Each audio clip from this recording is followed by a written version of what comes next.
What up, everybody? In this video today, we're going to learn how to do a bald fade into the existing hair. We are not cutting the hair on top. We're just going to bald fade into it. So follow along. Step one, we're going to make the bald guideline around the head. He's getting a medium bald fade, so we're going to bring it down just below the occipital bone. In this haircut, I am using the Zaprent Fangs. This is the white, red, and black edition. They're pretty fire. This pair of trimmers is zero gap, so this way it cuts as close to the skin as possible.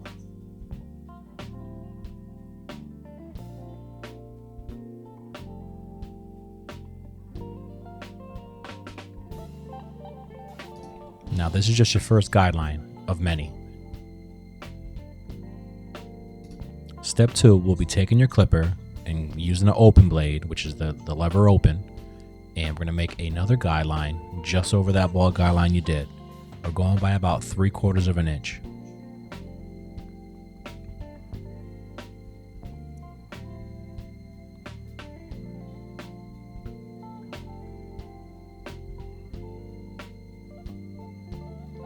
Step three is keeping the same lever position and adding the number 1 guard. This creates a 1.5 guard, and we are continuing the same guideline around the head, up another 3/4 of an inch.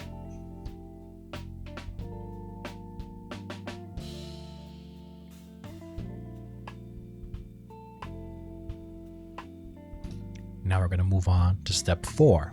Step 4 consists of taking the 1 guard off and putting the 2 guard on, keeping the lever in the open position. This creates a 2.5. What you're going to do is to do another guideline right over that 1.5, all the way around the head, another 3/4 of an inch.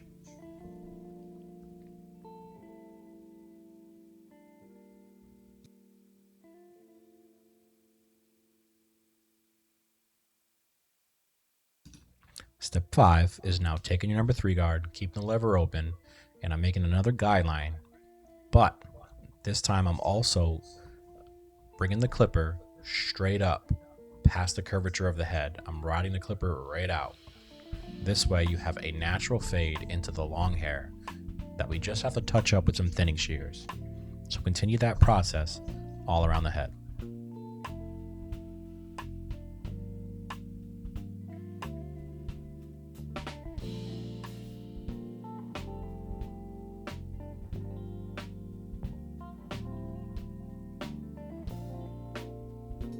Now we are ready for step 6.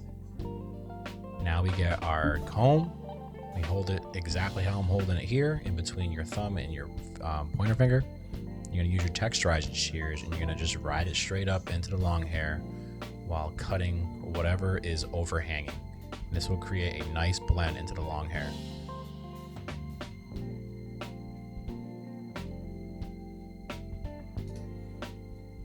Step 7. Now that we have all our guidelines in place and we blend it into the long hair with thinning shears, we're going to grab our number 1.5 guard, and we're going to start blending down in between the 2.5 and the 1.5. We're making that dark area light, and we're going to make sure it has a nice blend from the 2 to the 1.5. So we're going to go ahead and open and close the clipper. As we are fading down, we're going to close it, and we're going to make sure that line is gone before proceeding to the next step.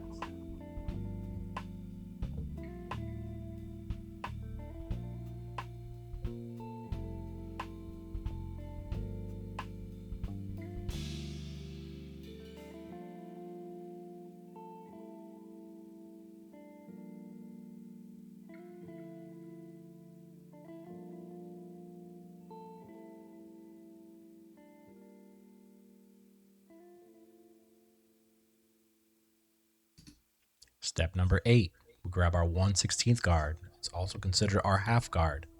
Put it on the clipper, start with the lever open, start cutting some hair down, and the lower you go for the fade, the more you're going to close the clipper lever, right? So when you are down toward the bottom of this next line, the lever should be closed, and you should be cutting the most amount of hair off and getting rid of that line completely.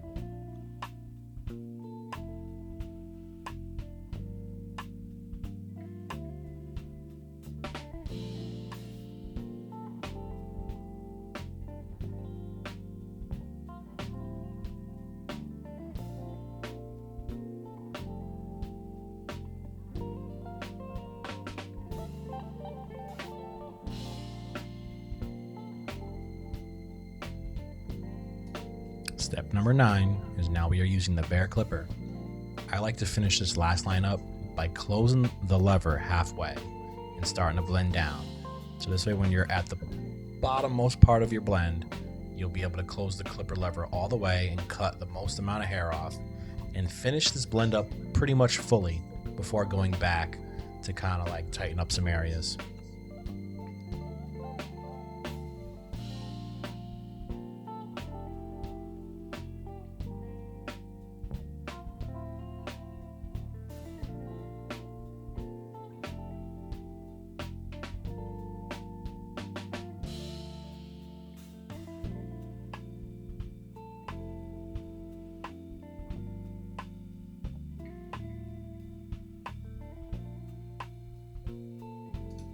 Now go ahead and continue this process around the rest of the head. You should have pretty much, very close, a complete bald fade.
Last but not least, step number 10. Go back and put whatever guard you need for the corresponding area and lighten up those dark spots.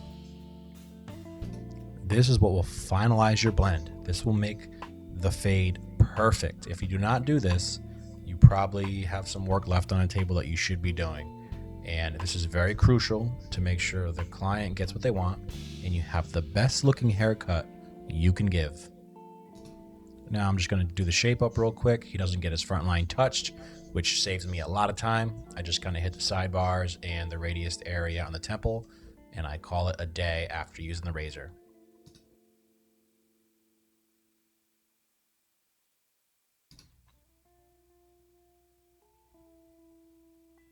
When using the razor, make sure you always cut against the grain. This way you have the best cut possible. Stretch that skin and you are good to go.